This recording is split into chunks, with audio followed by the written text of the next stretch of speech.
తెలుగు వాళ్లకు ఎంతో ముఖ్యమైన ఆరాధ్యనీయ నాయకుడైనటువంటి జగన్మోహన్ రెడ్డి గారి మీద, వారి శ్రీమతి భారతి గారి మీద కూడా చాలా దూషణ పర్వాలు ఆయన చేయటం జరిగింది.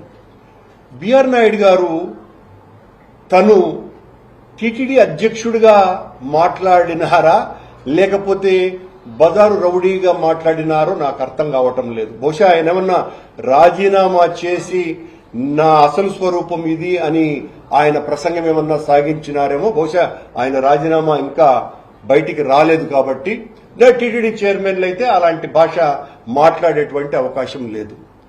ఆయన తన ప్రసంగంలో చాలా రకాలైనటువంటి మాటలు, మేము ఈ డెకాయిట్లలో మా మీద అనేక రకాలైనటువంటి ఆరోపణలు చేసి వీడికి 2 సార్లు ఇచ్చినారు టీటీడీ అధ్యక్ష పదవి, వీడు మొత్తం అంతా కొండనంతా కబళించేసినాడు.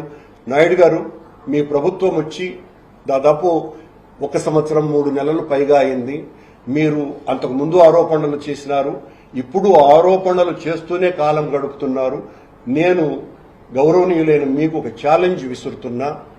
మీరు నా మీద ఏదైతే ఆరోపణలు చేశారో ఆ ఆరోపణలన్నింటి మీద సిబిఐ చేత ఎంక్వైరీ చేయించి నా మీద దోషిగా నిలబట్టి శిక్ష వేయవలసిందిగా నేనే కోరుతున్నా. అది నిజమైనప్పుడు. లేకుండా ఊరుకూరికనే అన్ని ఆధారాలు నాకుండాయని కాసేపు అంటావు, ఆ తర్వాత ఆధారాలు లేకుండా జాగ్రత్త పడినారని అంటావు. నీ ఇష్టం వచ్చినట్టుగా మాట్లాడి ఈ రకమైనటువంటి గుండాలాగా ప్రవర్తిస్తే సమాధానం ఏం చెప్పినా, నేను నా అంతటి వాడే లేడు, నేను దేనికైనా తెగిస్తా, నీ అంతు చూస్తాను అంటే నాయుడు గారికి నేను చెప్తున్నా, మీలాంటి వాడితో పోరాడటం అంటే నాకు చాలా ఇష్టం. ఎందువల్లంటే ఇంత బరితెగించినటువంటి వాళ్లతో యుద్ధం చేయటం అంటే నాకు కూడా సరదా నాయుడు గారు.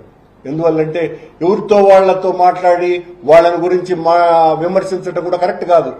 మీరు నా అంతటి వాడే లేడు అని చెబుతున్నారు కాబట్టి, నాతో పెట్టుకుంటే ఏమైనా చేస్తాను అని అంటున్నారు కాబట్టి మీలాంటి వాడితోనే పెట్టుకుంటా. నేను ఆ మాట మీలాంటి వాడితో కాదు, మీతోనే పెట్టుకుంటా. మీరు చేసినటువంటి తప్పుల్నే